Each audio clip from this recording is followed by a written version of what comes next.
So welcome, welcome, welcome to our January Women's Gathering Circle. And we always start with a meditation so that we can set the tone. So let's take a comfortable seat. If you're sitting with your feet on the floor, feel the earth underneath your feet. If you're sitting cross-legged, feel the density of yourself in your seat. Go ahead and close your eyes and let the closing of the eyes bring you inward and bring you to this place of listening, of silence, and listening very quietly to what's present.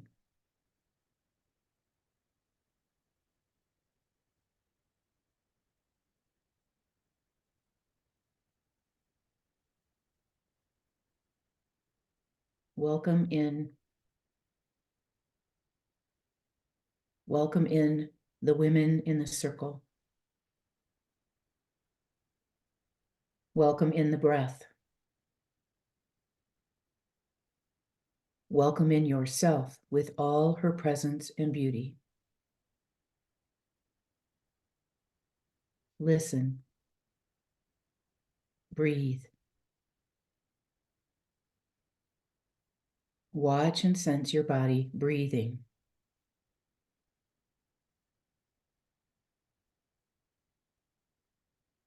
Feel sensations in the body. What does she need at this moment?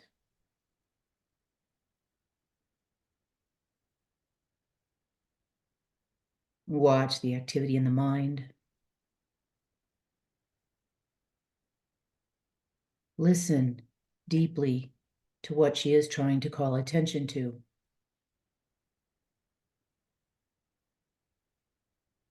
Settle. Arrive. Be.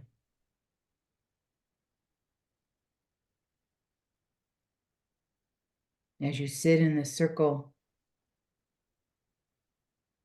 we are all connected, and you already know you're on the path, the journey of self-discovery and connection.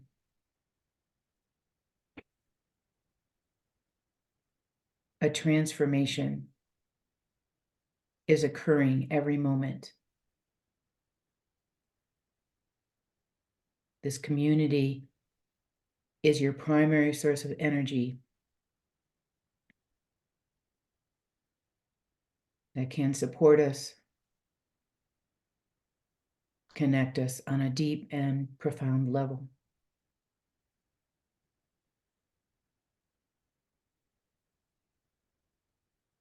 Tap into this wise women energy.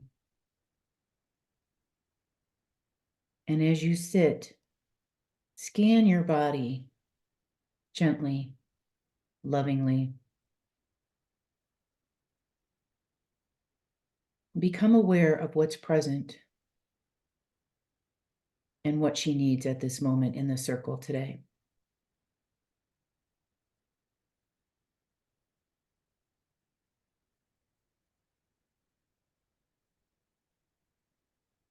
Is there one word that can describe where you are at this moment?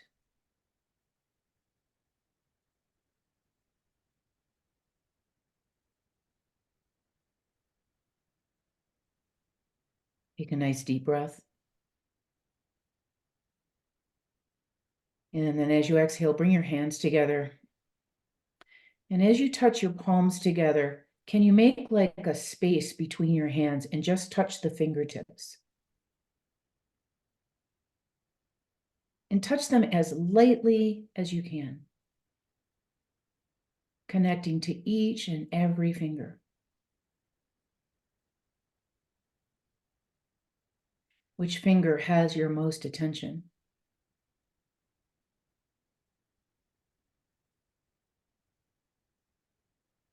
Now allow the thumb to touch the heart.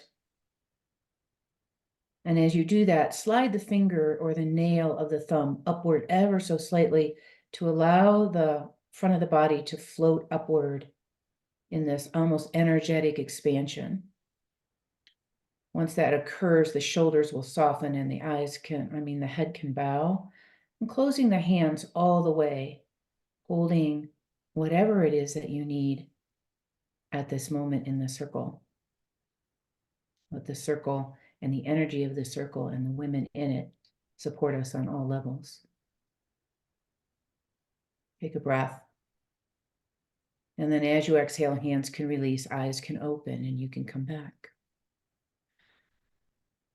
So what I'd like you to do today, and I'd like you to just do one word quickly, and then I'm going to mention something, and then I'm going to do the sharing.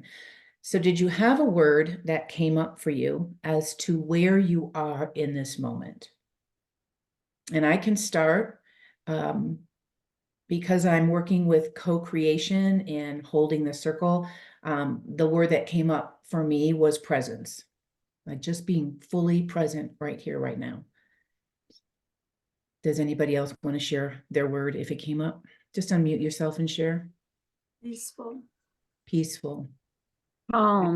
Grateful. Grateful. What was it? I didn't hear the other one. Grateful, peaceful. Calm. And I said centered. Centered. Anybody else? Integrate. Integrate. Sometimes it doesn't come up. Mine was growing. I felt like I'm growing. Yeah. That's a good one for you. Yeah. Yeah. So I wanted you to have that little experience because with no wrong or right anything, when we are trying to tap into this intuitive, energetic being, sometimes it's hard to get out of our head. And we want to make something happen or create something, right? And I'll get more into that in a little bit. But I wanted to take a bit for sharing. And I am going to time us today because what I don't want to do is run out of time like I did before. And I love all the sharing and it's really great, but I need to be just a little concise. So I'm just going to turn on my timer so I can watch how long we're going. And whoever wants to start, unmute yourself and start.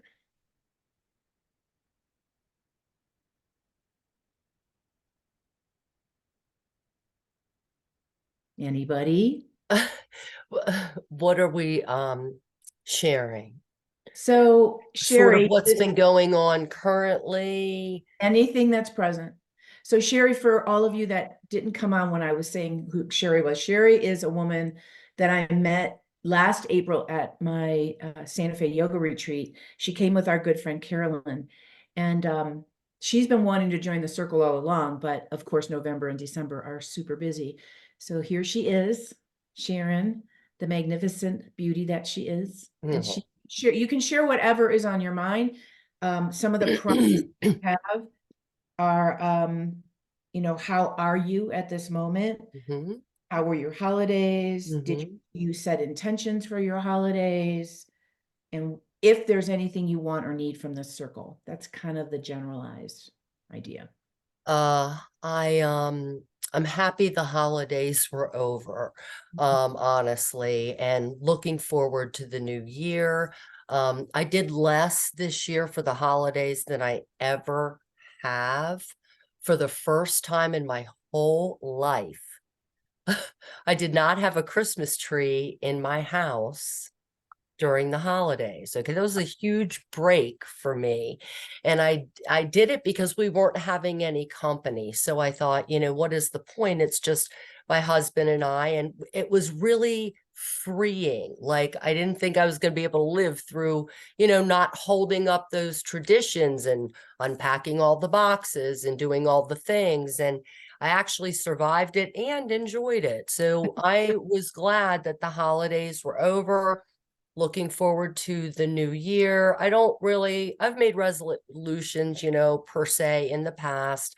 I haven't really this year, but I have been definitely trying to devote more time to personal, not only self-care, but things that I enjoy doing. So my hobbies, coming back to some of the things that I love to do, and spending personal time on that, because I really have neglected those two things in my life for years. And I feel like work is sort of finally getting under control. It's not going to consume my life like it has been. And so I have this sort of freeing, open feeling about the upcoming year and encouraged by it, I guess. I'm looking forward to the retreat. I have a couple of trips planned, my husband and I, for traveling. And so, you know, the year is looking up. Whereas last year I was a little stressed. You know, my son got married in October. That was stressful. It was great, but it was very stressful. And I'm glad that's over too. And the holidays too. So, you know, really, I'm glad 2023 is on its way out. It is on its way out. It's Yes, gone. it is. Yes. Mhm. Well, it sounds like you've got a lot of clarity around this year, and that sounds great. Yeah. Working on it. Thank Yes, you for that, Sharon. definitely. Thank Thank you you. for that, Sharon. Anybody want to go next?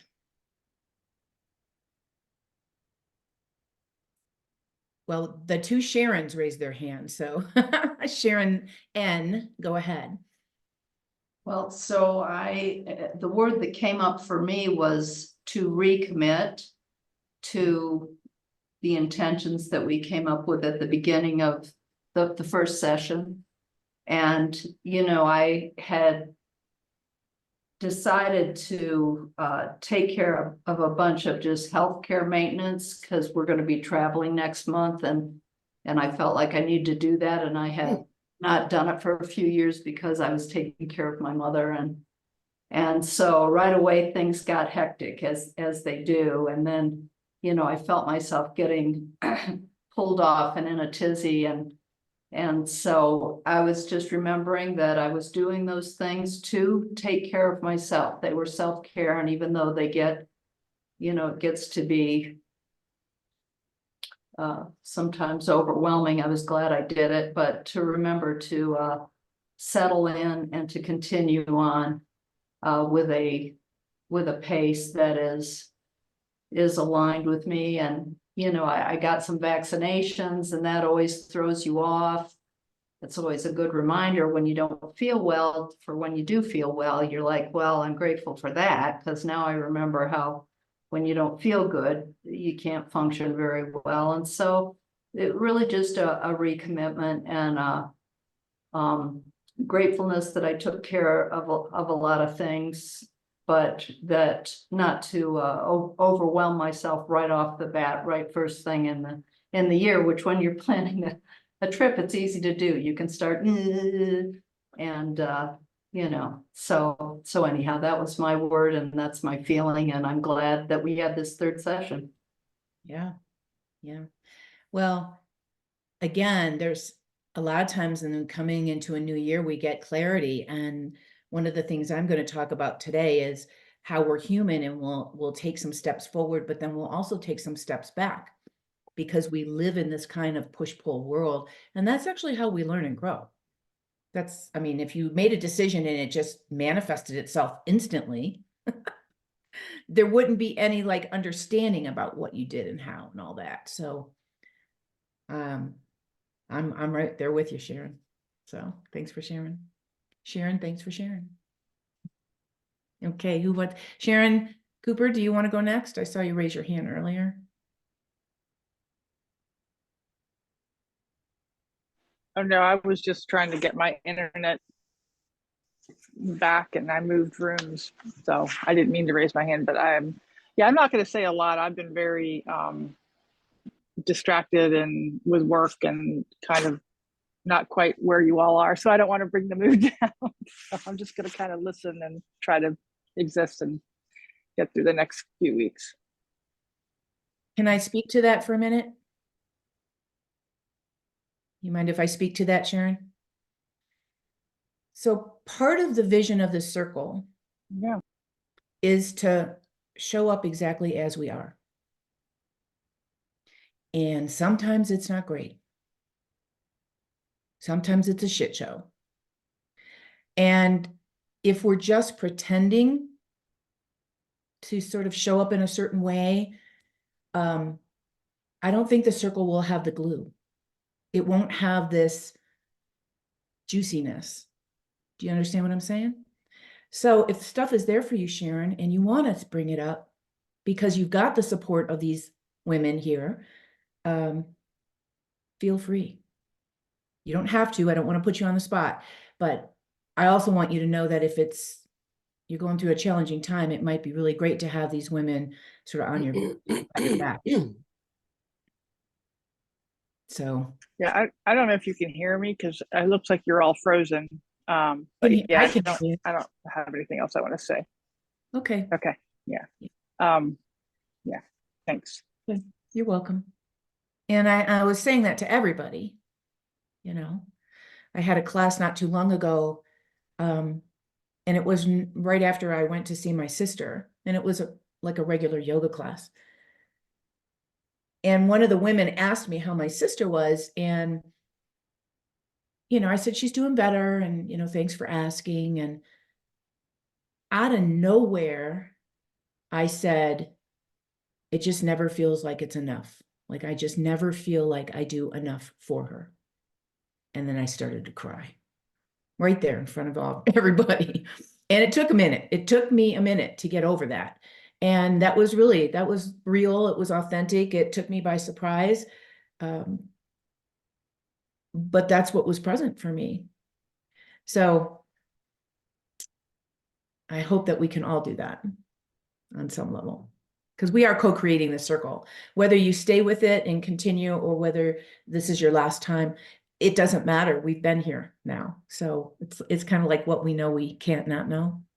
What we've experienced, we can't not experience. Yeah. Okay. Who's next? I'll go. I'll go. Abby and then Serena. Okay.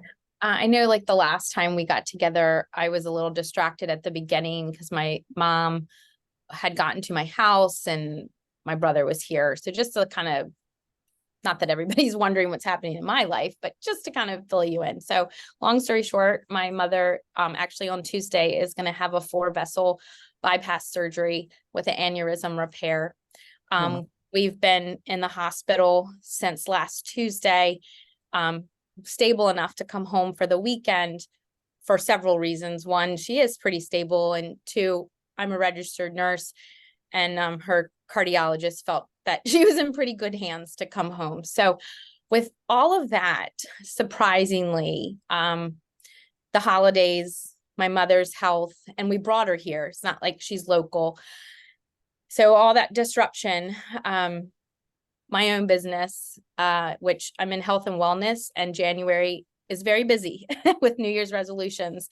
But with all of that being said, I really just thank the group. Not only this group, I'm in a couple other communities similar, but it just helped me stay so grounded and so focused. And I know myself from years ago, I would have been here, and not getting anything accomplished. And now I'm probably the most busy I've been in a long, long time. I have a lot of stress with her health, but I'm oddly enough so at peace and calm with it. And I just really want to just thank like this container, because even though I didn't get a chance to always respond to Sue's emails, I always read them, and I read everybody's stuff, mainly because I live on my phone running an online business. And I always just felt if I couldn't be authentic, kind of like what you're saying, and like really sit and answer properly, I didn't want to just do a blah, blah, blah, blah and send it, because that is not what the intent of all of this was. So I'm kind of summarizing all the emails that have gone back and forth that I haven't responded to. And I just want to say, everybody, I've read them. It's touched me.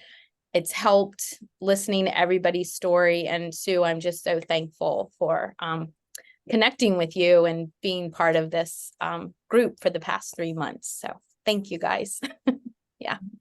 And light to your mother. Light to your mother. That's a big deal. Light to you, light to your mother. how lucky is she that she has you to take care of her and you can.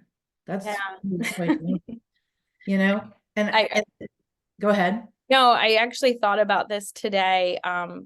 And many years I did ER and ICU nursing for 14 years. And for the past 5 years, I've been in interventional radiology and done procedural sedation for all the vascular procedures. And I can say, especially through COVID and all the other full moons, you know, I was like, why am I a nurse? Why am I doing this? Why am I doing this? Well, I definitely can say I'm a nurse because when you're on the other side of the white coat, when you're on the other side of the stethoscope, that's why I'm a nurse, because I understand it. I can explain it. And so if I've done anything for the strangers that I've taken care of for 20 years, and I know that I'm doing this now for my mom, that is why I became a nurse, even when I swore I hated it and I wanted to quit. But yeah, so absolutely everything. Sometimes we don't know why we're doing it. And then all of a sudden it's like, oh yeah, that's why. Yeah. That's exactly right. And I do believe that we have experiences in our lives, choices that we make, and we're following the breadcrumbs, we're following the path, and we don't really know why, but like, look at this example, it's perfect. If she didn't have the nursing experience, she wouldn't have the confidence, you probably wouldn't be as calm, because you'd have to be like worried about what the doctors and the nurses are saying, and they're all busy and they can't have time to talk to you. So it might have been all along for this specific purpose. And I think that's absolutely fabulous. It's another example of how the universe and our life happens for us, not to us. Yeah. Thank you. That was a great share. Serena, do you want to go next? My word was peaceful, and I was kind of glad that that word came up, because I hosted during the holidays, and after the day after Christmas Eve, Christmas Day, literally, I was in the bed. I was exhausted. And I was kind of like that the whole week. I couldn't quite get out of my way. And then I sort of felt, January is a really hard season for me. So I always go into a seasonal sadness, and it's like quicksand. So I've been trying very hard to kind of pull myself out of it. Not always with such great success each day, but it's kind of strange.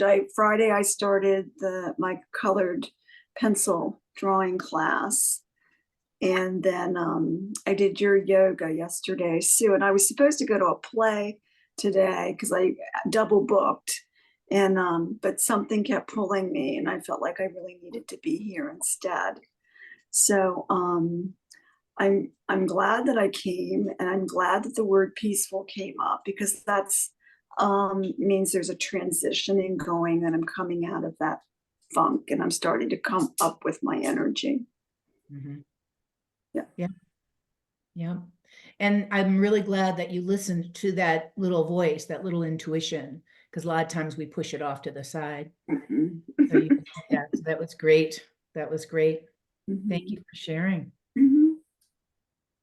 All right, we've got 4 more. Who wants to go next? This is one of the part of the class that you don't really get to pass, even if you just say one sentence.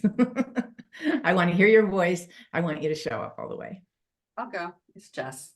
Okay, Jess. Yeah, sharing is something that yeah, I really don't like doing, but I put myself in that position so that I can work on it. But so my word was transformation. I know that's what we had been kind of like, you know, our focus, but I really did feel and do feel that, like, I actually feel the transformation. A lot of times you can look back, you know, 2-5 years, and you can go, wow, look at that. I really have grown, you know, but like, I actually feel like I can feel it in the moment, which is really cool. I've been doing some events collaborating with other practitioners. And along the way, I've definitely had some challenges, working with other people, learning a lot about myself. But I recently just did one, and we had probably like 20 participants. It was acupuncture, sound bowl therapy, and yoga nidra meditation. And there was a theme. It was on courage, and there was a share at the end of it, and it was pretty much a women's circle.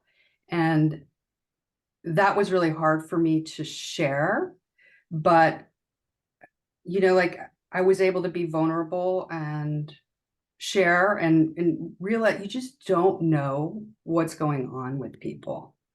Everybody walks around with these masks on, and it was pretty powerful. So I'm just like proud of myself for doing that, but for being able to be vulnerable. But what I've been really focusing on lately is trying to trying to let go of some of these like self-limiting beliefs that are really old, like trying to, I love that word that Sharon used, recommit to myself, to let go of some of these old emotions and behaviors, and even relationships that just aren't serving me any longer. And how I handled it was a lot different than I would have 5 years ago. So it's like you really can see the growth and all of that. And so I'm just kind of focusing on self-love and, recognizing and acknowledging my gifts and working a little bit more on my intuition. So that's what I've been up to. That's beautiful. That's beautiful. And you're right. I think that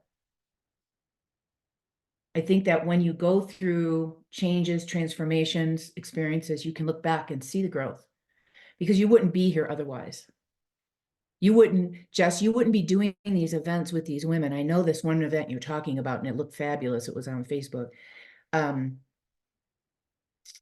You don't put yourself in those kinds of situations or come into these kinds of circles or experiences unless you're ready for a transformation. You just wouldn't do it. So that's why I keep going back to thank you for all showing up, because you guys show up, I get to show up. Thank you so much. That was great. I'll go next. Okay, Jen. So throughout most of my life, had found Christmas time pretty stressful. It's often very emotional. My parents were divorced when I was young, so it was always like, I'll be starting here, then I have to go to the other one. And it's always in a very emotional time. So thinking about it this year, I thought, I don't need to be so emotional about it. Why don't I try a new thing? So my goal was really just to show up each day and just kind of be present and calm. So it was interesting that calm came through very strongly today. So I went back east. I spent almost a week with my father and stepmother and 3 brothers and their children. And I mean, there were 14 of us for many, many days. And it was lovely. I never once felt, I don't know, that there was anything I needed to do, but I could show up and be present and be helpful. And I had lovely interactions, and then came home to Santa Fe and brought my mother with me. And then my brother is here. And then we had 8 more people show up for 3 days over New Year's, which was my niece and her husband and their 6 children. And there was, again, I just felt so happy and calm to be surrounded by all these wonderful people, but didn't feel like I had to do anything, even though I was feeding them and doing all sorts of stuff. It just didn't feel like a chore. It just felt very sort of natural and organic. And I'm sure I was more fun to be around because I wasn't, I don't know, trying too hard. Anyway, it's just been lovely. And I'm feeling very grateful that I could kind of put out an intention of interacting in a new way, and to have it so wonderfully beautifully manifest itself also has been so nice. I feel very lucky. And school, I teach first grade. So then going back to school out of all of this, again, we had only 3 days when we first went back, and not all the kids came back. So I had sort of this graceful reintegration and only had 12 to 14 kids for the first few days instead of the full 20. So I just feel like somehow my angel is watching out for me and helping me stay calm and focused. And then this morning, a friend called and said, "Oh, could we go cross country skiing?" And I was like, "But I have a circle." And then I was like, "No, you know what? I can do this." And so we went for a lovely cross country ski this morning and got back at 12:30. And so I'm just realizing, if you just say yes and you say, "Yep, I'm just going to show up and not be judgmental," things really do work out. So I'm feeling very full of gratitude for that. Yeah. Yeah. Has anybody else ever had that kind of experience where it's like you've flipped your switch on or something? You bring it up to your awareness. You say, "I don't really want to do it that way anymore. Doesn't work for me. And I'm going to try this new experience." And the trick is keeping it in your consciousness, right? So if you would have turned down that experience of cross-country skiing, you might have been a little resentful. Like you really would have wanted to go and you didn't, and you made this commitment, and there would have been this whole push-pull thing. But because you said yes and you went, "We can figure that out. I don't have to be gone all day." So, God, I love that because it's playing right into, it's so funny listening to you guys. It's like, oh, it's an interesting conversation we're having. So thank you for that. That was wonderful. Okay, Pat, Noreen, you're my last two. Okay, I can go next. Following up on Jen, saying yes, or I'm saying, sure, let's do it. So there's enthusiasm and positivity behind that type of response. And I'm seeing how that works well, including not only going cross skiing like Jen did, but just saying yes to trying new things, being spontaneous, not hesitating, and putting in all of the reasons why I shouldn't do something. So I think that's adding to my word of centered. I'm right here in the middle, ready to receive. And with that, it's a beautiful gift, like just hearing everyone's share. I feel enriched. So it's being able to take that time, appreciate that time, be fully present to that time, and receive the gifts and riches that pour out. So I'm feeling very positive, and I'm happy to also report that Noreen and I have continued another month of sharing. And again, that's so powerful and so intimate, and another reward from this lovely circle. So thank you. Thank you for sharing. Yeah, I like that enthusiasm because it does. It shifts the energy. It completely shifts the energy. And then you can have all these experiences because you're in that kind of mindset, I would say. Yeah. Okay, Noreen. Okay, as you know, this is unusual for me to wait until the end to talk. Usually my hand is up at the beginning. And I feel like much of my time, like Jess says, she doesn't like to share. I feel like most of the time I overshare, and I'll put things out there that probably might be difficult for others to hear, or just if I'm upset, I'm maybe getting someone else upset. So I said, so I've been trying to listen better. So that's, and each one of you is, I said, it's not like anything I'm going through is so special. I'm listening to all of you, and everyone has said something that yes, that's what has been happening for me as well. And I remember when Jess, I think maybe the very, very, very first time when she spoke, someone had said, I'm outside with my cup of coffee, and I was there for that moment. And I realized that you have to be there for whatever it is, for that cup of coffee that you're having, looking out at the mountains. You have to be absorbed in it for it to touch you. So I remember that. I had a yoga nidra for the first time, maybe the second time, but it was a very intimate setting. And usually I zone out when it's time to meditate. Either I will fall asleep because I'm tired, or I do my shopping list of where do I have to be and what's upsetting me. So this yoga nidra had flashing lights that were moving here and there, and I was watching them happen. And it was a very interesting thing to be able to be absorbed in that way. My word was to integrate, and I think it's to integrate all the very many things that are going on in my life, whether it's my head and my body have to talk to each other.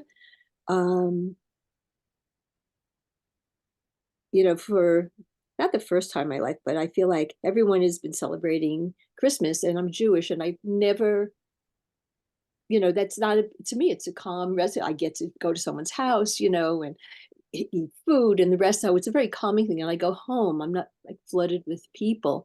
And it's looking at it from sort of like the outside. And I spent an hour and a half this morning on a talk that's from a lecture series that goes on in Santa Fe, and it was about the Jews of Latin America, and just like the whole history and how each country is different than the rest, and how do the Jews in each country sort of function, and do they talk to each other?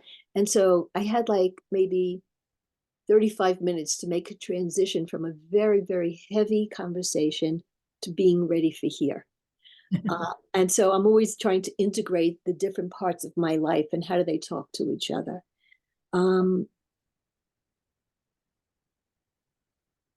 I found one of the biggest, I think having Pat for these last 3 months has been enormously wonderful. And how we seem to, before we even talk to each other, we knew what the other person is going through. And we've been able to have serious conversations where I'm doing a deep dive into what's going on in Israel and Palestine. And I think that was a difficult thing I think the whole thing was upsetting for Pat before she even, we start talking about it. But I would find all these articles that I found are people reaching out to each other, Palestinian and Israelis, and what's going on in this country. And I would send these little rays of hope of there are connections, there's people trying to work things out. And as long as those things exist in the world, you have a sense of hope. Otherwise, you drown. And one of the things that was happening, like maybe 3 weeks ago, was in the same weekend, I read an article that was devastating about what happened on October 7th and the sexual assaults that went on. And that I had heard about, but reading it on the front page of the New York Times was too graphic, and it was very upsetting. I have a friend who had a stroke, and her husband was having a lot of difficulty dealing with her stroke, and her aorta had burst, and all these, heart things were happening, and they were going to release it too soon. And I was worrying about that.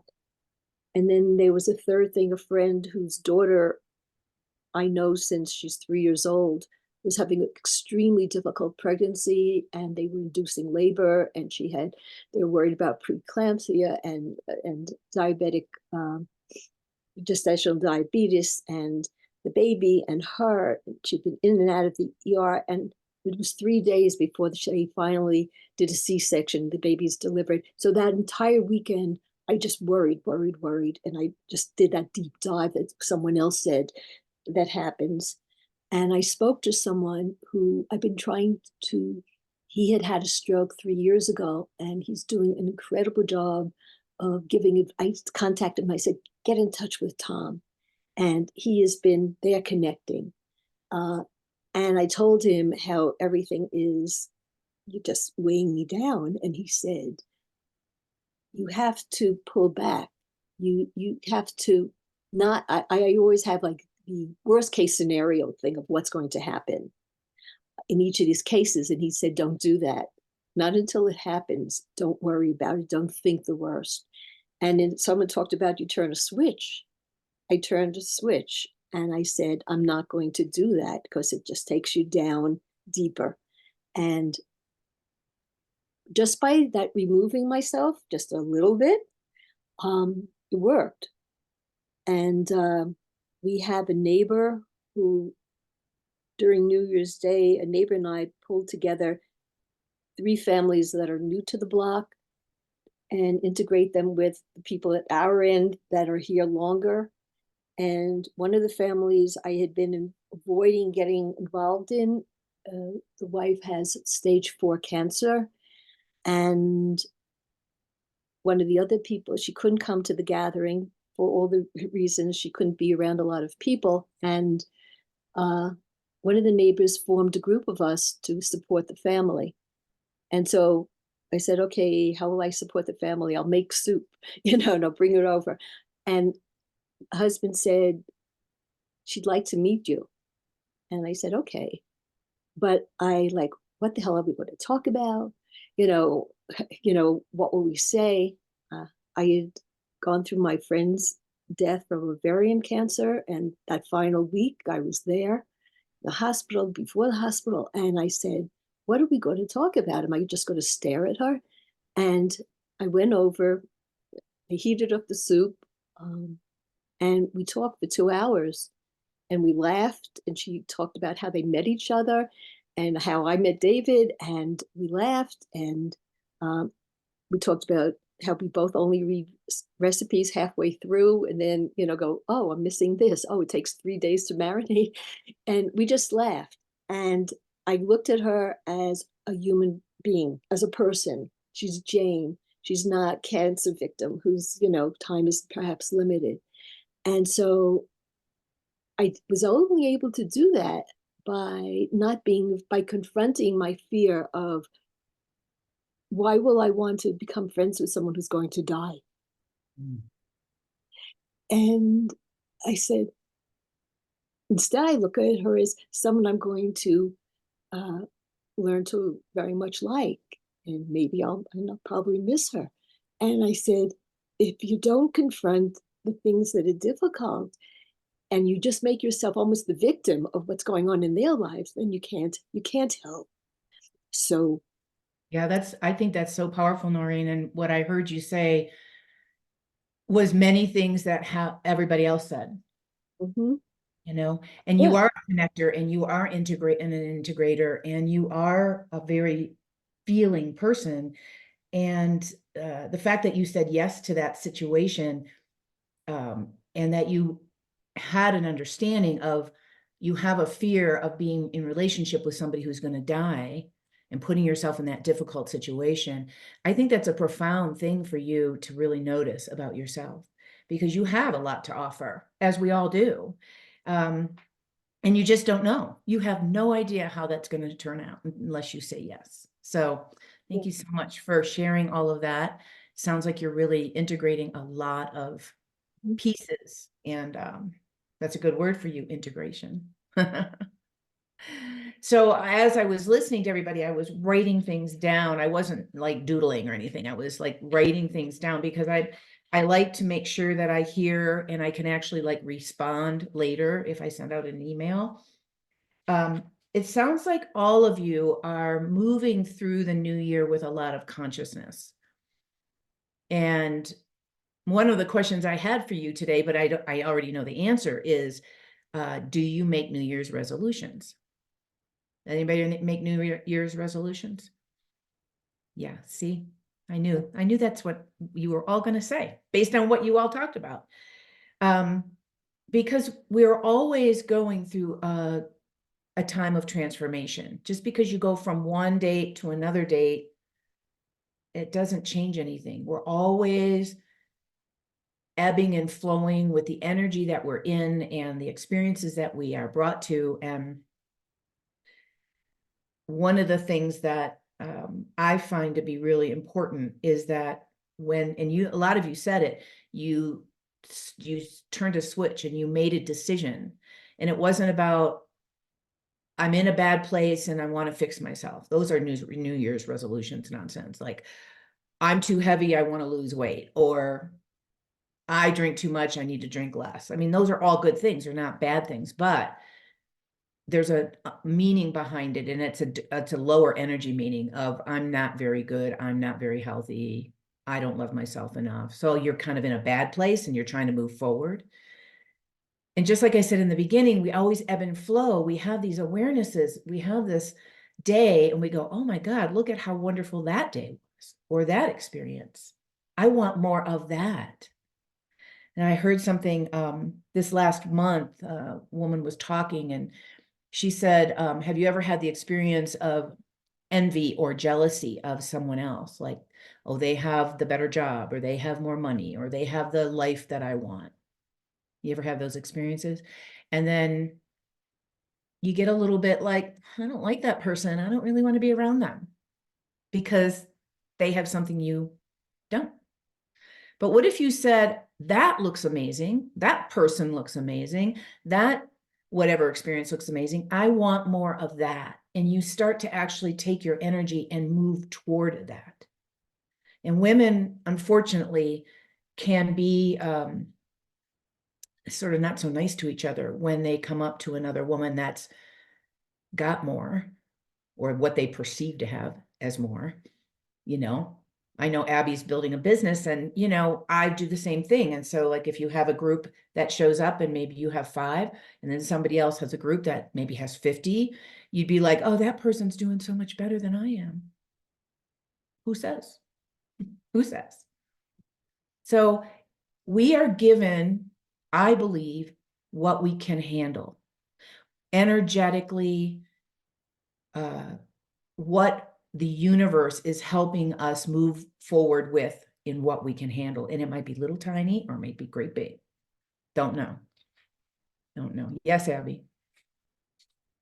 I just wanted to share something to go along with what you were saying, Sue. And it was so profound to me. About 1.5 years, I was in, we have not enough time today to share, but I definitely came through some darkness. And if you're in the spirit, spiritual, it was definitely like coming through the darkness of night. And I was in a really bad spot. And I just wanted to share something that somebody said to me that probably was, as you guys said, that twisting.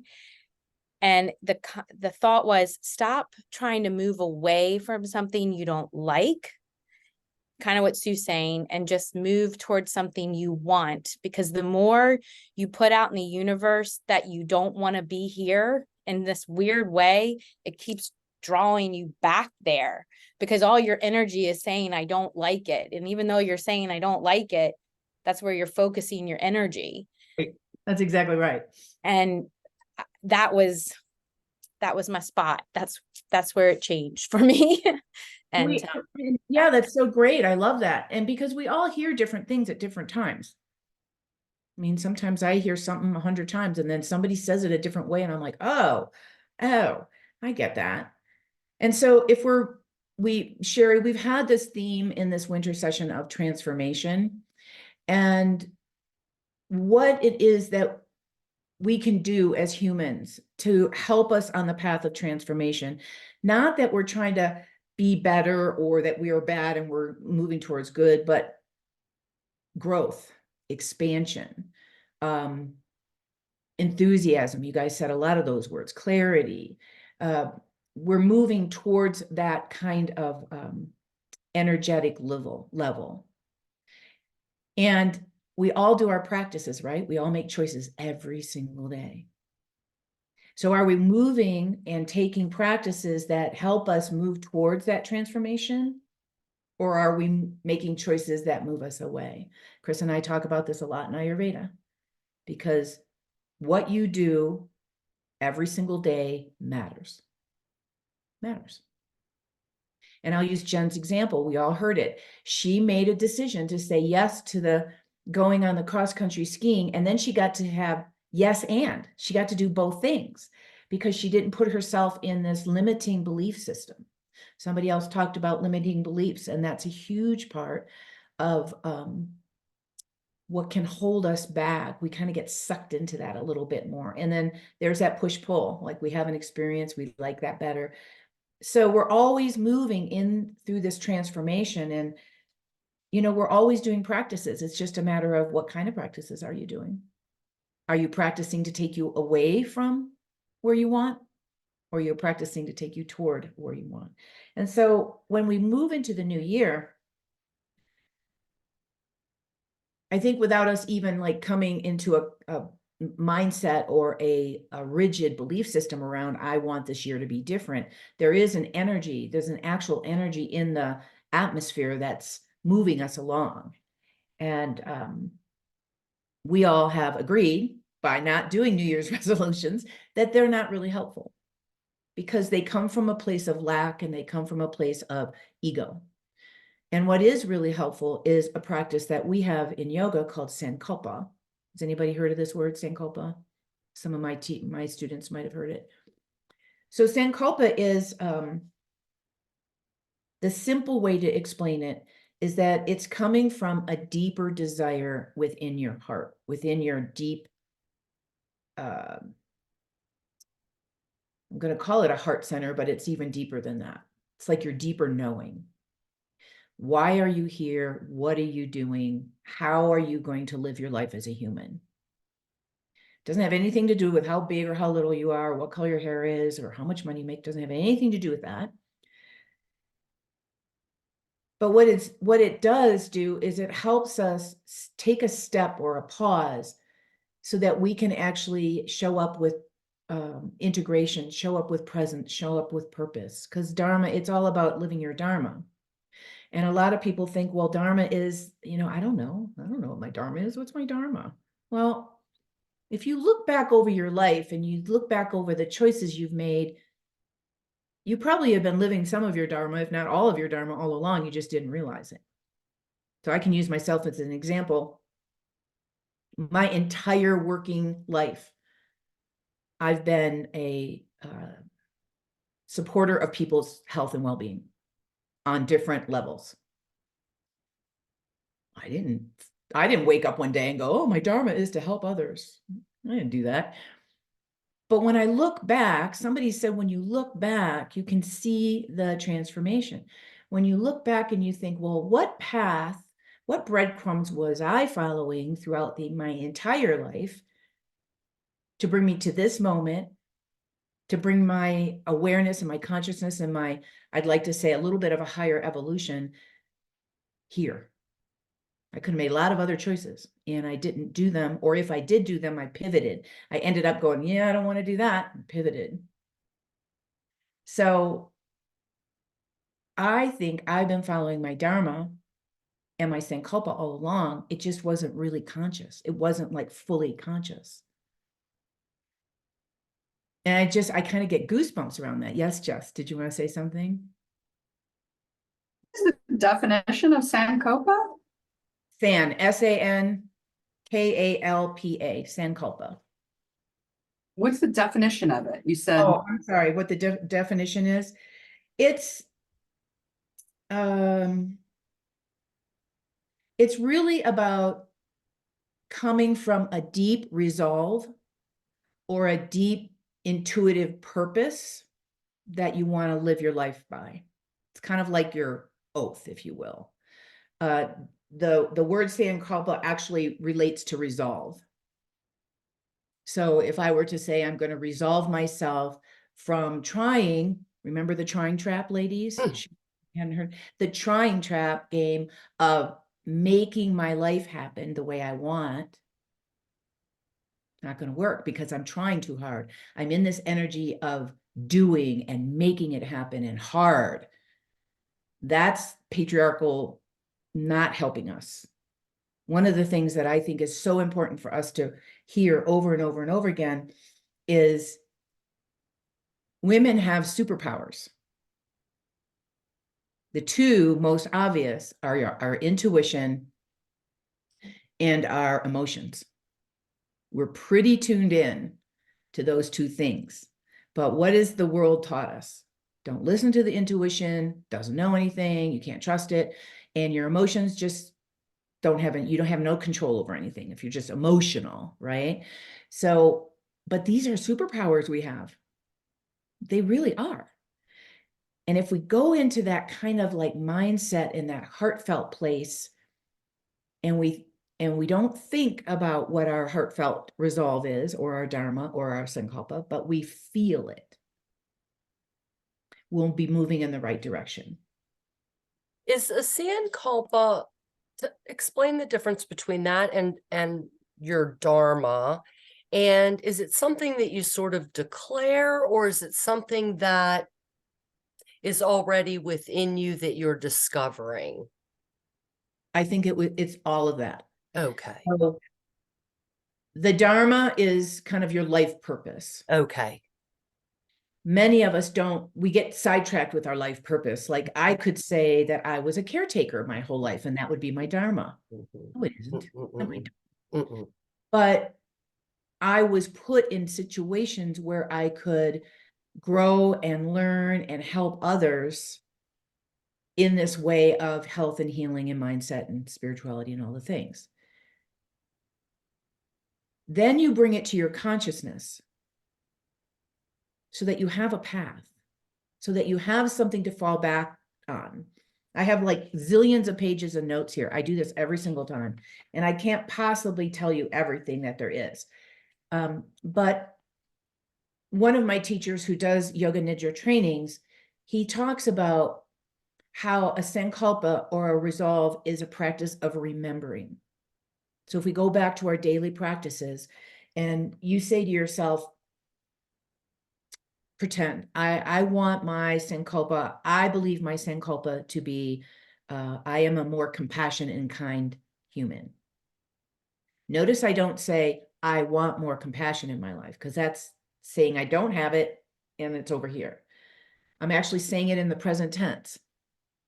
So every time I come up to a day or experience and I'm kind of like bitchy, I can come back to that resolve and go, well, that wasn't the best way to handle that situation. And I can either course correct and make it better, or I can just redirect myself so that I don't do that again. Because, you know, we're human. We can't possibly do it all perfectly. So it's really, the sankalpa is about pausing, going inward, having a non-dual experience, like you are one, you are unity, you are all, and hearing it from this other deep place. And you might not hear it right away. And some people say that sankalpa, you can get at your sankalpa by making these little mini goals. Like, here's one of mine. I have a goal of wanting a house in Delaware near the beach. That's one of my goals. That's not my sankalpa. But then I would ask myself, well, why do I want that? And rather than say, oh, I want a place for my family, or I want to go by the ocean, that's all superficial. There's something underneath it that keeps driving me. And there's some clarity around that, but it's not 100% clear yet. But I know there's something, because I feel it. I just feel it happening. And I've had enough experience with that where I don't want to not do it. Somebody in this circle said, I'm saying yes. And if you get that pull and you hear that desire and you say no, you're coming from your ego and a lack and fear. And that's just for us to know.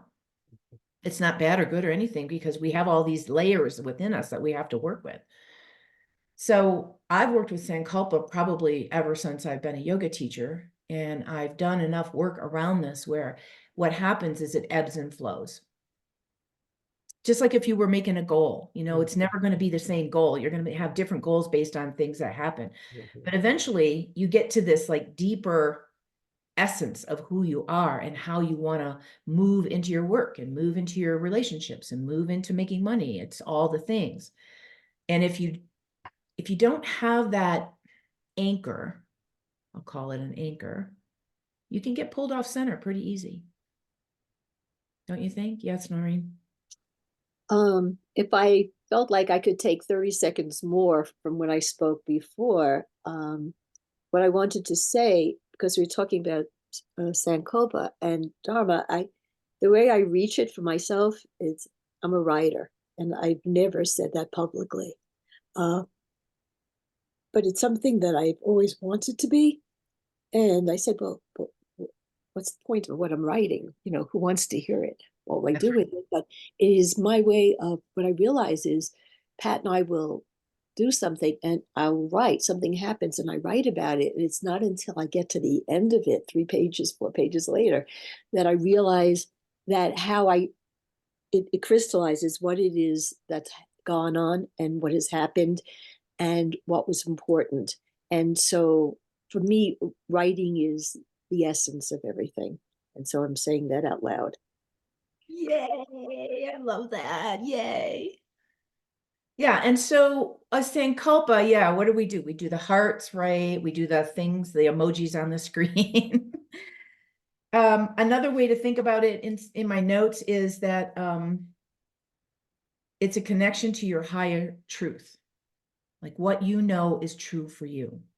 Not what somebody else tells you is true, not the way somebody else's business is going. And so you're following that direction, like, oh, she's doing really well, I'm going to go do what she does. It'll never work. It'll never work. I know there's a few of you here that have this path of, you know, building your own dream and business. And so how do you find that truth and how do you find that essence? Well, Rod Stryker talks about moving away from the duality and the mindset and the living in the world that we are in and coming into this place of stillness, quiet, pausing. And then sometimes you can hear it. And what I would encourage you to do with this idea is if you get a little hit, like it's a little bit of like, yeah, I'm super excited. It feels like Noreen, perfect example. I'm a writer. She didn't say, I want to be a writer. She said, I am. There's a Sanskrit word called soham that we use a lot of time in mantra meditation. It means I am. I am that. You can put whatever words you want to that. When I say those mantras, I think of I am like universal consciousness. I am pure essence and love. I am. But Noreen's might be, I am a writer. So I get excited around stuff like this because it gives us possibility. It gives us hope. It gives us empowerment to follow those breadcrumbs along the path. My last little thing, and then we're going to take a break. Oh, good. Pretty close to the hour. Yay. I've joined this other circle. It's not a circle like we have. It's a big membership thing. And the woman talks about vibration and energy a lot. And basically the simple little practices that you can do every single day that we all do anyway, that consciously move us along that path. So one of my examples is I'm an Ayurveda, but I don't always practice my Ayurvedic practices. Why not? I mean, it's kind of dumb. So it's consciousness. It's like, oh, every single morning I'm going to drink my lemon water and I'm going to do my neti and I'm going to scrape my tongue and I'm going to do my meditation. And and it's not a thing that I have to do. It's a thing I want to do so that I can show up in an authentic way. And I have found that to be really, really cool. And now because I'm in this mindset of energy and vibration and connection, I'm getting all this stuff in my feed. I'm getting all this stuff in my email about groups and energy and how you can move your energy and work from a vibrational, energetic place so that you're not working against yourself. You're actually working in the flow. And I'm like, what is happening? Because it wasn't in my consciousness this strongly before. So as somebody said, the universe didn't give it to me. So this thing about the beach house, I know it's going to happen. I just have to get my head out of the way. I have to have it by this time, and I want to spend only this much money, and then get myself out of the way and just keep listening to that energy. And a cool thing, my daughter and I are kind of doing this as a joint project, and she's a painter, she's an artist, and she goes, Mom, I drew a picture of the house. I said, really? So did I. Well, see this painting back here? This is my daughter's painting when she was 20 years old. She's now 45. She drew this beautiful picture of this like cool looking like English cottage with grass and all the stuff. And the structure of it, however, was pretty close to what I drew. Mine was a pencil drawing because I'm a little nervous around painting. It's like, Mom, put some color on it. It'll bring it to life, But it was so interesting that we were so closely minded around this. We both drew it around the same time. We both had this vision. We didn't say, let's do that and compare. It was just an energetic connection that we were having. And this happens every single time we're in presence to anybody else. So I'm getting off track talking about that, but Sankulpa is all about getting connected to that kind of vibration and this deeper desire, and then moving your life and your choices and your daily habits towards that, so that you can live whatever the life it is that you want to live and not be a victim. Somebody said they don't want to be a victim. No, please don't do that. And yeah, so what we're going to do, and here's a great quote: create a structure for life fulfillment, if I could say it. Create a structure for a life of fulfillment, not a life of lack or lack of fear, a life of fulfillment. So we're going to do a little Sankulpa practice, but what I'd like you to do before we take the break, if you can, is if any little, I started to say this earlier and I got distracted. If any little hits happen, any little aha moments, I want you to write them down because they're clues for you. They're clues for you towards your Sankulpa. And it's a wonderful practice to just continue to explore and evolve. When the very first time I ever did this, I kind of wrote down this sentence because I thought I had to have something. And it wasn't really it. So you might not have a specific thing. You just might have a feeling or little hits of things, little bits, but that's all right. And then we're going to work on a Sankulpa practice in the yoga practice when we come back. Can I say something before we step? Because I wanted to thank Noreen for when she said I'm a writer, because something went off in me. I can sit there and say I'm a weaver, but I've never been able to really say I'm an artist. And I don't know why that is. And maybe it's because I'm always striving to improve the different media that I do. But it just resonated with me. And it's like, well, wait a moment, I am an artist. I don't know why I don't think of myself that way. It's kind of interesting. Very interesting thing. We minimize our strengths, don't we? Yeah, And we minimize our value. We minimize what we're good at. We're minimizing a lot of things in the world. One thing I'm working on is if somebody gives me a compliment, I say thank you. I don't say, oh, that old thing, I bought it a long time ago. Right? And so you just keep doing more and more of that. Yeah.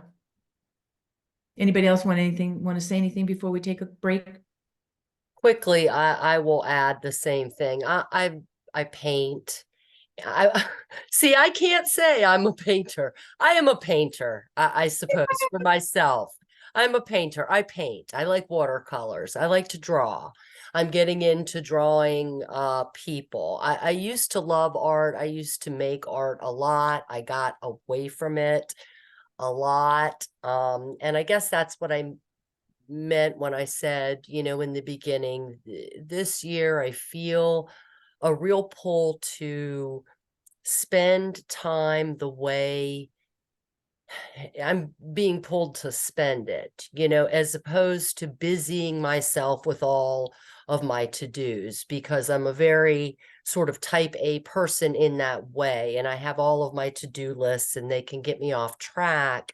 And so I'm really trying to carve out time to paint, to draw, to read. I like to quilt, and make things for the time, little bit of time for the things that I love, so that I'm not feeling so resentful, towards my time being taken away by other things, which really is my own fault, but it's easy to blame other people and other things for that time being taken away. And so I'm trying to be more selfish with my own personal time. And that's why my word was grateful when we started today, because I feel grateful to you, of course, for having this and inviting me, but also for me, sort of forcing myself to take the time to do it, when it's easy to just say, no, I'm not going to spend that time on myself. I have, other things that I have to get done. So that's Well, what I'm hearing you say is that anything that we do over and over and over again becomes habitual. And so what you're trying to do is break a habit. Yes. You're just trying to break a habit. And you know what it's like when you break a habit? You don't just like cut it off and it never comes back again. It's kind of a little bit of this, I'm not going to do it that way, but then I get pulled over and then I'm not going to, and you just kind of ebb and flow with it. And you almost have to laugh at yourself. You do, because it's sort of like, it's sort of like 2 steps forward and 1 step back kind of thing. And, I'm trying to, rather than be mad at myself for the non-progress, right, that I hold myself accountable to, I am trying to be more relaxed and gentle with myself and say, look, it's okay if I want to stop and paint for 30 minutes before I make dinner, Exactly right. not a big deal. So Yes. And going back to the Sankulpa idea, you could weave something in your Sankulpa around that. I am a painter and I love what I do, or something around those kinds of lines, so that your subconscious part of your body that makes decisions continue to hear that. So it's not like I'm trying to, but I'm never going to get there because this is who I am and it feels impossible. It's like, no, I am. Go back to that so hum word again. Couple things. Sankulpa kind of had us like practical. Make the intention about you. Don't make it about anybody else. And then once you do that, if you set an intention like that, if you set a Sankulpa and you just let it resonate, see if it feels right. If it doesn't feel right, throw it in the trash, start over. You always phrase it in a positive and in the present tense. So it's always something that you deeply desire, that resolve, that vow. You keep it real simple, real simple. And if you're stuck, you just have to ask yourself, what is it that you really want out of your one and wild, precious life, as Mary Oliver says? What is it you really, really want? And then that can help you move towards that, because we do get distracted. And I'm going to say this because I know that Sharon's going to leave us after this talk. The path of transformation happens all the time. We've talked about that. The practices, the decisions, the awareness, blah, blah, blah. And over these past 3 months, we've used different tools, if you will, different ways to go about it. The first one, if you remember, was gratitude. Putting your mindset in a place of gratitude and appreciation. When you do that, your mind's going into this yes mode, into this positive place. And then last month, what did we do? We used the energy of the solstice, of pausing and getting quiet and having clarity, so that we can start to move the energy towards something more desired.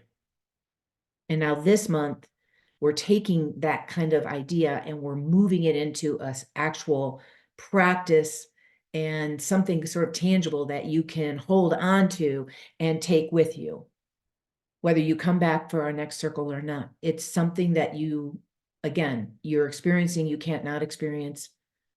You might take one little bit, you might take a lot, it doesn't matter. So those are the things that we've been working on for transformation. This is my little whiteboard that I have with me. And I look at it every day. Now it's going to change because my spring session is going to be a little different, but I'll tell you about that when we come back. A little teaser. All right, ladies, how about if we take a 10-minute break? 5 if you can. I'll be back. I'm just going to go potty and I'll come right back. All right. And I'm going to leave this open.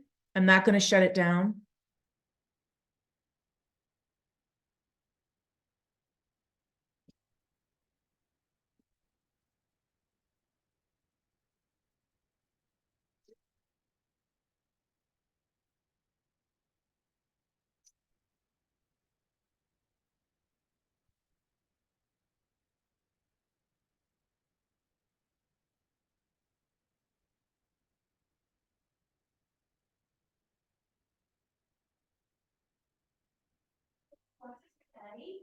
Did you have nice walking? Did you have fun? Did you have fun? Yeah, did you? Yeah, okay. Boy. Oh, you got burrs in your ears again. Yeah. You're like magnets. You got stickies. Stickies in your ear. Yeah? Good boy.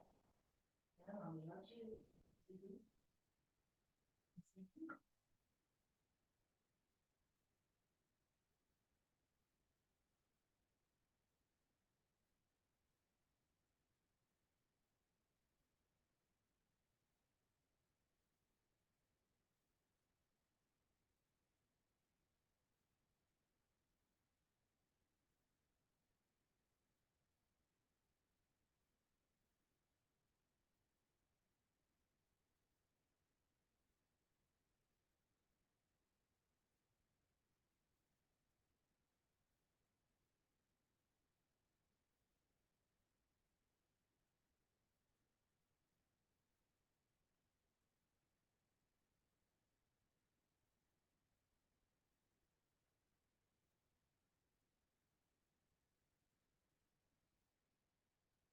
You there, boo-boo?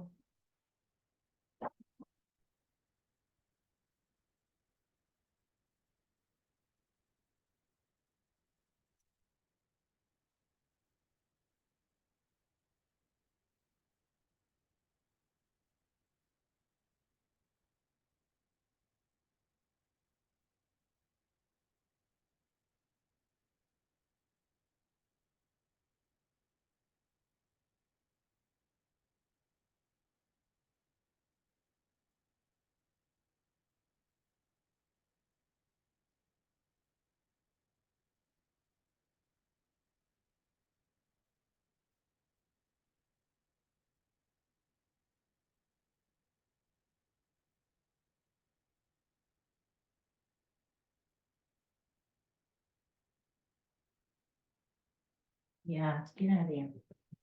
You don't need to be in there.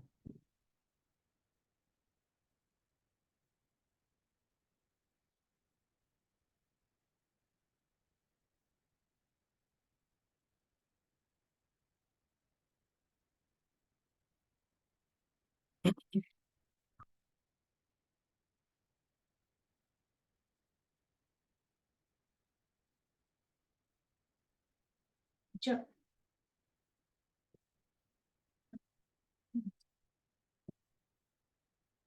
Be done in a minute. I'll be done.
Okay, so we're going to set up to do a little yoga practice.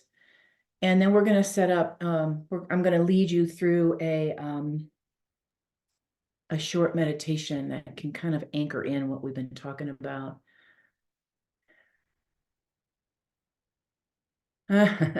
So Noreen is saying she didn't know gratitude was only a 1-month focus. So she's been doing it all along. Well, that was actually the point, you know, to start something and then keep moving it along and making it go however you make it go. I've been doing my gratitude jar all this time. You want me to show you what my daughter bought me for Christmas? This is hysterical. Hysterical. It'll make you laugh. You see this? Anybody know what one of these is? Isn't that a voodoo doll? Well, it's kind of along those lines. Like a voodoo doll. We were having this whole thing about how I don't get angry. Oh, a Dammit doll. It's a Dammit doll. Yes. You take it and you go, damn it, damn it, damn it. Yeah. Because she was like, come on, Mom, I know you're mad. I know you're angry. Why are you like pretending everything's all right? I said, well, what's it going to do to make me angry? Like what? It doesn't do me any good. So I worked with this, you know, I worked with my Dammit doll and, I had this memory. This is how energy works. I had this memory because it was stuff to do with my sister, the stuff that I had to deal with, you know, lately. And I was like, why don't I get mad? Like, what's up with that? And I had this memory, as my mother was not the best mom in the world. And she was pretty mean, actually, and yelled all the time, just all the time. Was an alcoholic, all the things. And I had this memory of saying to myself when I was probably a teenager, I am never going to be like her. I am never going to get angry and be mean to people like she is. I didn't know that was there. Was sitting back there in the subconscious world, driving all my decisions. Yeah. And somehow it made me a better person because I wasn't angry. But I was denying a huge part of who I am and what I feel and not showing up completely. So thanks for the Dammit doll, Tianan. That's pretty I funny. love that. I love that. Isn't that funny? I went through the same thing because having an alcoholic father, and my mom used to, you know, be a yeller. So, you know, anger wasn't something I wanted to deal with. So anytime I would get angry, I would cry. I still am not good at expressing anger because my late husband would always tell me, he's like, Stern, I know you're angry. And I was like, no, I'm not. I wouldn't even admit it. He said, yes, you are. You're cleaning. I said, well, I'm supposed to clean. He's like, no, it's the way you clean. That's so funny. That's so funny. We can all relate to that. We can all relate to that, can't we? We all need to. Yeah, he says, you're slamming stuff. He said you clean with gusto. That's really funny. That's really funny. All right. So we're going to do I've been watching time. I know everybody's busy. So we're going to do a practice that it's just really going to kind of move us around a little bit. It isn't going to be super hard. And then we're going to go into a meditation, and the meditation can be seated or it can be lying down, whatever it is that you choose. If you have a choice of lying down, I want you to make sure that you've got something to cover you so you don't get cold. We won't be there that long, but it will help. It will help move you out of your physical body and into your intuition and your deeper knowing and that essence of who you are. Maybe I'll tap into some of that Sankulpa, which is why I wanted to talk about it in the beginning. Okay, so has everybody got their space that they can get to? Now I have a question for you guys. When we're on the screen like this, are you looking at only me or are you looking at everybody? I'm now only looking at you. Okay. Okay, good. That's It what only does 6 people across, so there are some people that I have to. Yeah, that's okay. That's okay. But I wanted you to be able to see mostly. All right, so let's come to the mat. My newest thing that I love is this idea of somatic work or flossing or fascia work. If you happen to have blocks, you can use blocks. If you don't have them, don't worry about it. And I want you to take, oh no, we're not doing that one, never mind. Take that away, come to tabletop. That was last time we did that. So we're gonna be in tabletop here, knees underneath hips, hands underneath shoulders. Now I want you to come down onto your forearms so that your hands are in front of your elbows and your elbows are lined up with your shoulders and you're not sticking them out to the side. Push into your hands and pull back with your elbows. Keep all of that and start to lean your hips back toward the wall behind you. This is a technique to help release some of the fascia, the stickiness around your neck, shoulders, and chest. When you get to the edge, can't go any farther, come forward. Push, pull, and stretch back. So what we're doing is we're trying to activate some of the musculature. Come forward, push, pull, and glide. And then we elongate or stretch the surrounding tissue. Come forward when you get to that edge. You'll feel it, you'll know. It'll be like, oh, that's pretty tight. Can't go much farther than that. Let's do a couple more. This is why it's called flossing, because you're basically flossing your tissues like you would floss your teeth. Same idea. Flossing your teeth brings blood flow and healing and resiliency to the gums. Flossing your body helps to do the same thing with the connective tissue. Last one here. Good. And then release. Come up to tabletop. Toes turned under. Lift your tailbone and your eyes and your heart for cow pose. And shift a little bit forward if you can. And then flip your feet flat. Tailbone comes down, head comes down. And lean or shift a little bit backward. So toes under, tailbone up. Inhale. Shift your energy and eyes forward. And then flip your feet. Round your spine and shift back. Let's do one more like that. Easy, soft, nothing super hard, and round. Now this time when you start to go back, I want you to go all the way back towards your heels. Keep that rounded spine wherever you can go. Maybe the forehead touches the floor. Maybe. And then inhale, come back up. And as you come back up, turn your toes, lift your tailbone, and find that cow pose again. Let's do that once more. Feet down, round the back, round back towards your feet so you're in that big cat-like pose. And then inhale, flip it into the cow pose. Good, now stay in the cow pose, keep the toes turned under, and hover just the knees off the floor. Turning on everything. And then go into a bent-legged, what I like to call funky dog. So you're in a bent-legged action. You're trying to really reach your sitting bones high, nice long spine, head between your arms. Good, and then release and come back down onto your knees. Your right leg stretches back, your left finger stretch forward. As you inhale, float those two arms and legs up off the floor for a balance posture. Noticing your focus, your sense of grounding, where your energy is coming from. Release and come down. Switch your sides, left foot back, right fingers on the floor. When you're ready, float them up. And notice what comes up for you in your mind about balance. And slowly release and come down. Good. Move your fingers out of the way, step forward with your right foot. Now this is where you can use blocks if you like. I'm going to move forward on purpose. I want you to bypass this ankle so that you've got a deeper action in your knee. So if you can't do that, bring your foot a little forward. And then you're just gonna rock back, lift the ball of the foot, and see if you can feel the back of the leg. Now, normally I would do this as a floss, but right now I'm just trying to get you to move around so the energy's moving in your body.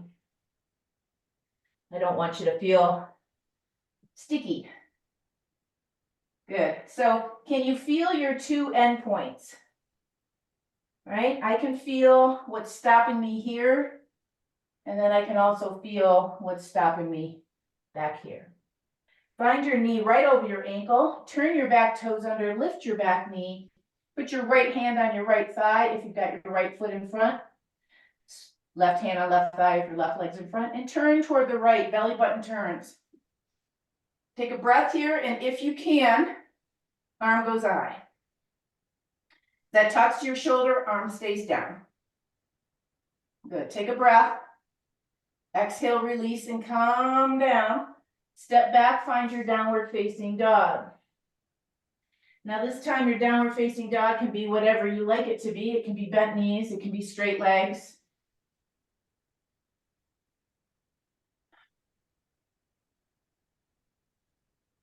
And then slowly bringing yourself back to tabletop position.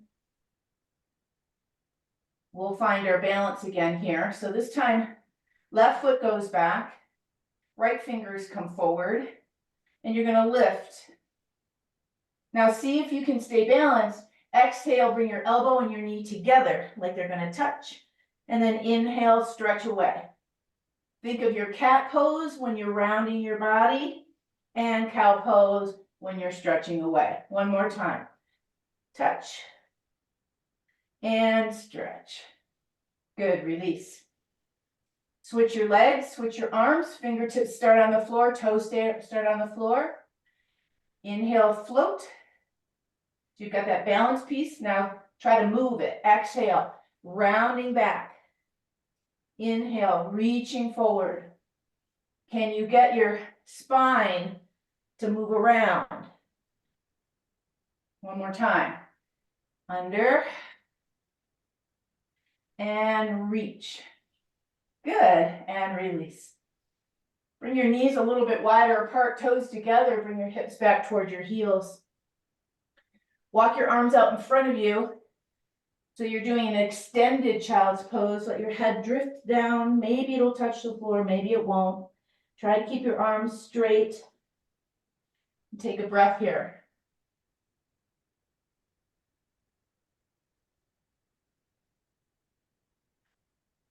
Inhaling, coming forward. And now bring your left foot forward or your other leg. Again, you can use your blocks if you like. So if you take too big of a step and you bring your knee over and you can't pass your ankle, just scoot your foot back a little. And then when you inhale, come forward, eyes up. Keep your front heel down, just to let this to happen a little deeper. And then exhale, lift the ball of the foot, stretch back. So moving back and forth on this side. And stretch back. So thinking that nice, smooth flow. The energy of desire. The deepest desire. One more time.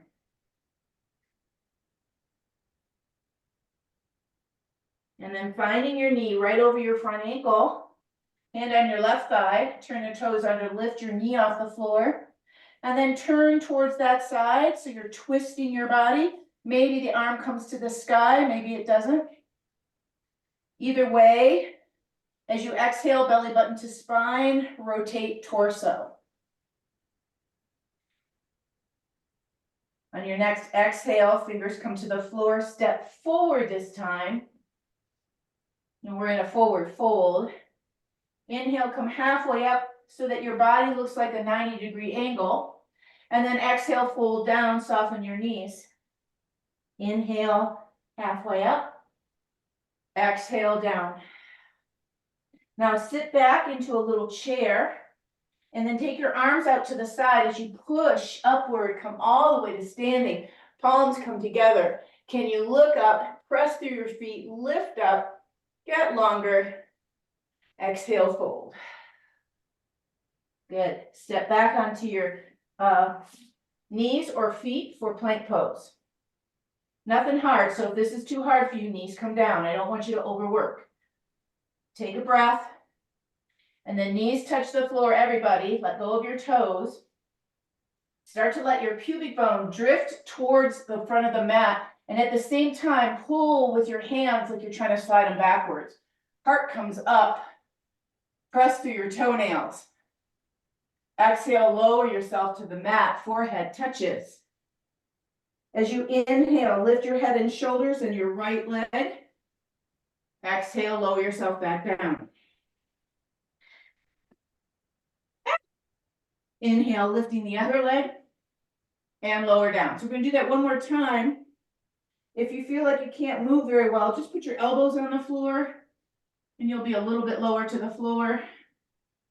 So we're inhaling and lifting the leg, just one, and down. Good. Hands press into the mat, push yourself back, and find your child's pose again. Hands can rest under your head. They can rest around behind you. Whatever feels good for the next 3 breaths or so.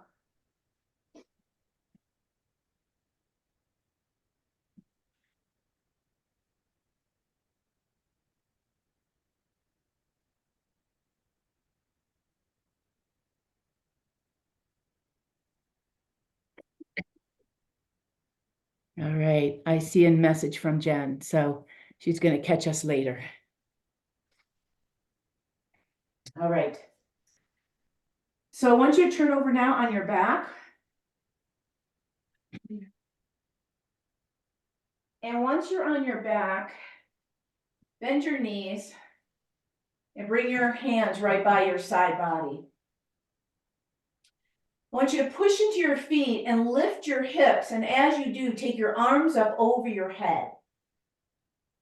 And then as you exhale, lower your arms and lower your hips. The inhale floats your hips up and your arms over your head. And the exhale floats your arms down and your hips down. Make it smooth and effortless. Like you're in the flow. Nothing to worry about, nowhere to get to. And again, this particular practice that I'm working with is energy of heart and back bending, but also energy of the spine, moving the energy throughout the body so that when we rest in this meditation at the end, we will feel ready. The next time your arms come up and your hips come up, leave your arms where they are. See if you can articulate your spine down one vertebrae at a time so that when you get all the way down on the mat, you feel this big spaciousness or maybe a stretch around your rib cage, chest, armpit. Yeah? One deep breath here. Then exhale, hands down, bring your knees to your chest, give them a little hug. Maybe rock side to side. Finding that place of ease.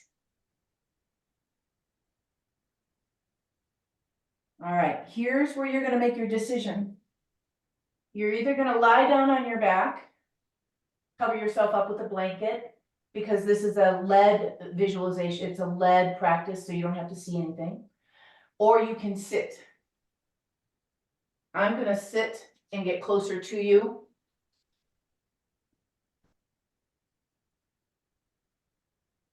So I'll give you just a minute to set yourself up.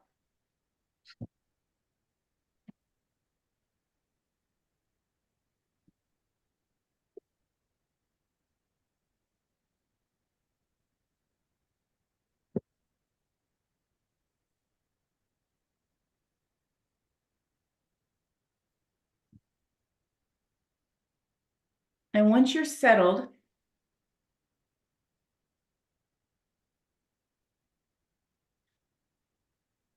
just watching to see if it looks like everybody's kind of settling in.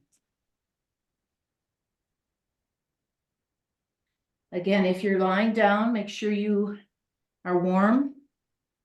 If you're sitting, make sure your spine feels tall. Okay, close your eyes.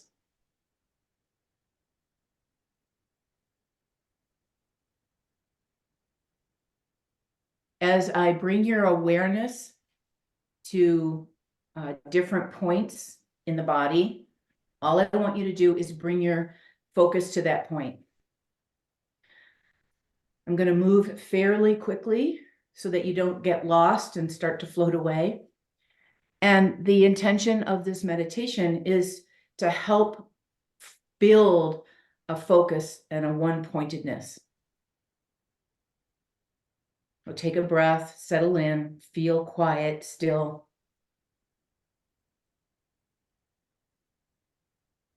Bring your awareness to the point between your eyebrows, the hollow of your throat, your right shoulder joint, right elbow joint, middle of the right wrist, tip of the right thumb, tip of the index finger, tip of the middle finger, tip of the fourth finger, and tip of the baby finger. Bring your awareness to your right wrist, your right elbow, your right shoulder, the hollow of your throat. Bring your awareness to your left shoulder, your left elbow, your left wrist, tip of your left thumb, tip of your first finger, tip of your second finger, tip of your third finger, tip of your fourth finger. Come back to the left wrist, left elbow, left shoulder, hollow of the throat. Take your awareness to your heart center, to your solar plexus, to your navel center, to your right hip joint, right knee joint, right ankle joint, right big toe, tip of the second toe, tip of the third toe, tip of the fourth toe, and tip of the fifth toe. Bring your awareness to your right ankle, your right knee, your right hip joint, your whole pelvis. Awareness to your left pelvis or your left hip joint, your left knee joint, your left ankle, your left big toe, your left second toe, your left third toe, your left fourth toe, your left fifth toe. Awareness to your left ankle, your left knee joint, your left hip, whole pelvis, navel center, solar plexus, heart center, hollow of the throat, center of the eyebrows. Rest there.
Take a deeper breath.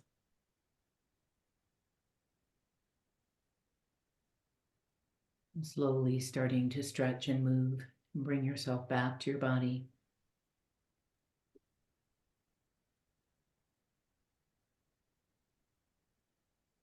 And as you feel ready, you can start to move. And if you're lying down, bend your knees. Roll to a side and pause there for a minute before you get up. And if you're sitting, just take your time coming back to the circle.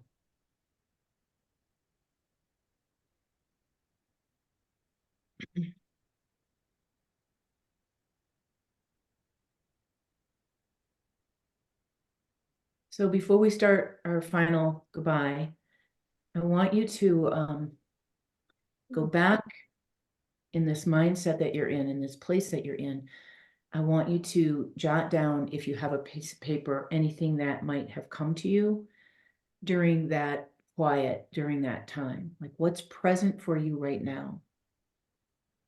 I don't want to give you too much else because everybody's very individual. And if there's nothing, kind of lurking around, just hold on to this idea of Sankulpa and resolve and dharma and deeper desire, because this is the place where it will show up.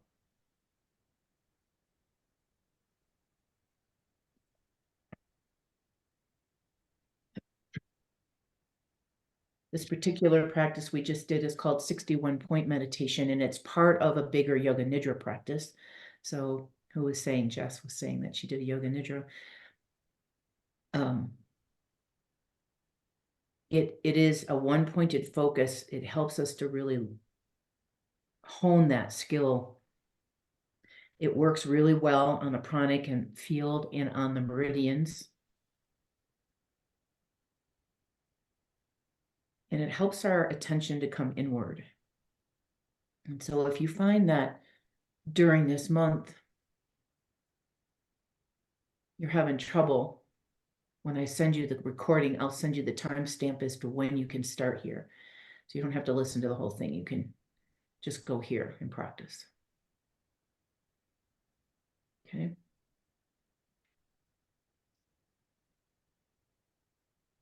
How was that for you?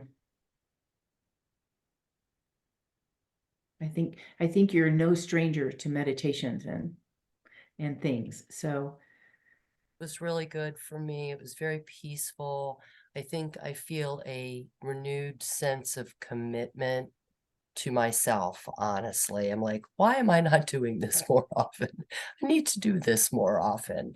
Sort of a renewed sense of commitment to myself. It's like I can see it more clearly now, what I need to do. Not really even what I need to do, what I want to do, Yeah. Yeah. because we quieted all that, chatter down. We quieted it down. Yeah. And the yoga was really great too, Sue. I love the way that you talk us in and out of each pose. It's very helpful to me, and it felt really good in my body. So thank you. You're welcome.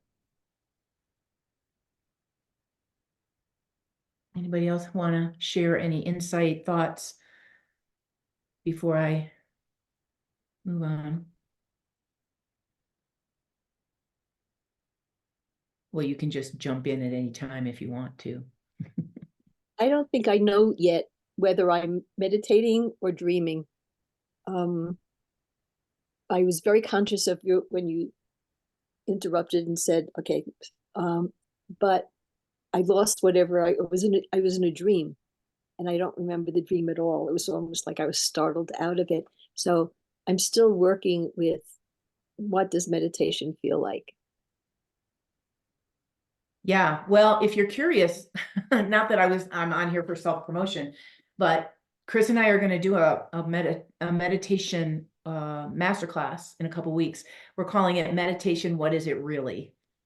Because people have these understandings or misbeliefs or misconceptions about what meditation is, and I can't do it, and it doesn't work, and all the things. So we're going to do that. And then we're also offering a 3-week we call it our power meditation course. It's 3 weeks long. And the juice to this new course, are you ready? We are going to show up every single day live with you on Zoom and do meditation. Short little 10, 15 minute practice. So we're just going to show up, we're going to say hello, and then we're going to get to the business, and then you're going to. So at the end of 21 days, you might have shifted into a new habit. So speaking of that, so you had this experience of being in the circle. Maybe you were here once, maybe you were here all the time. Some people came when they could and didn't come when they couldn't. And I feel inspired to continue offering the circles. And the next spring session, and I'm going to leave it up to you. Initially, I asked for a 3-month commitment because I wanted it to get going. And now that I see it is going, if you want to pay 3 months ahead, you can, and just make that commitment, or you can just come once a month or as you can. But the next spring session, February, March, and April, is going to have the energy and the intention of manifestation. So the way my mind thinks is that we are in this process of transformation. This particular circle set the seed, planted the seed for manifesting. Manifesting is different than a lot of other things that you might think about, like making things happen. But women, again, we're using our gifts, our energy of the feminine, Shakti. Shakti is a moving energy. That's why I named my studio that. It's a feminine moving energy, Shakti. And so that's what we're using to keep manifesting, keep this transformation going, not just take one thing. How many people do that? They take a masterclass, say, and they take all kinds of notes, and then they go back into their crazy, right? So how many times do you need to hear something? How many times do you need to be involved in a circle? How many times do you need to take master classes? You know, all the things, so that we can keep moving towards whatever we desire. So that's what's on the horizon for what I have to offer. And I will continue to write you weekly emails so that we stay connected. If you choose not to come back to Circle, that's completely fine. If you choose to come back, I'd love to see your lovely face. We have one more woman that's kind of floating around in the ethers that says she's going to come, so we'll see. But remember, I want to keep the group not big. I want to keep it smaller so that we can stay, you know, really connected. So Sue, you'll send out the dates for the upcoming months, and same time, like Sundays at 3 p.m. Eastern time. Is anybody else in this group in Maryland, or is everybody in Santa Fe with you? We have kind of a mix. I'm in Maryland. Maryland. Okay. Jess is in Maryland. Abby is in Maryland. Sharon's in Maryland. Sharon's in Maryland. She got off. Okay. Jen is Yeah. here. So we've got Jen, Sharon, Pat, and Noreen here with me. So Sherry, where in Maryland are you? I'm in Damascus. Okay. All right. Okay, Gaithersburg. Yeah. Mhm. How about you? Annapolis area. Oh, okay, very good. Yeah, I have friends down there, so great. Maybe we'll run into each do a other little again. in-person thing. That would be cool. Is anybody on here, if I don't, it's okay that I ask, going to the retreat in April at the Himalayan Institute? Sue? Sharon's going, the Sharon that got off. She's Okay. Serena, are you going? I don't remember if you registered. I haven't signed up yet. I haven't committed to it yet. I need to look at my schedule because I just signed up for a whole bunch of art classes at Atkins Arboretum. Oh, Because you're an fun. artist, after all. Well, if it lines up, you know how I feel about these things. It needs to feel aligned. It needs to line up. And if it does, I'd love to see you. If you're interested in it, I'll send you the information. This is a different retreat than Chris and I normally run. It's closer to what I did in April. where last April, where it's being held in a retreat center in the Pocono Mountains, and it's very intentional. There's a meditation hall, there's a wellness center there that you can get Ayurvedic treatments. Really good, organic, healthy. They pray over all the food, they chant over all the food. So you're very well taken care of there. And we don't have to do all the cooking, which is what I'm excited about. All right. So any last minute thoughts, ideas, shares? Close the circle. All right. Really nice meeting and sort of seeing everyone for the first time. I hope I see you again. Yes, you will, Sherry. Yes, Okay. you will. Okay. All right. So Thank let's you, just, Sue. you're welcome. Thank you. Yes, thank you, Sue. Thank you, everyone. Thank you. Thank Can you. can we take a minute just to properly close the circle before you hop off? Like we open the centering, we open this sacred space. So we're going to close it in the same way. So you can put your hands together at your heart, close your eyes, and take a nice deep breath. And as we close the circle, know that you are complete, that you are on a journey of transformation.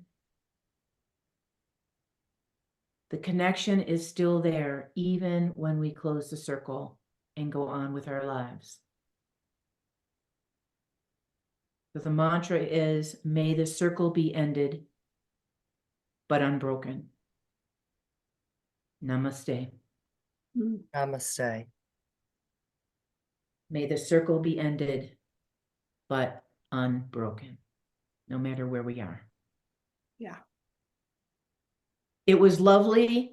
I hope I see you again. If I not, I'll see you out in the world somewhere. Yes. We're on Facebook. Everybody. Thank you, ladies. Bye, Thank you. ladies. Bye-bye. Thank you. Mhm.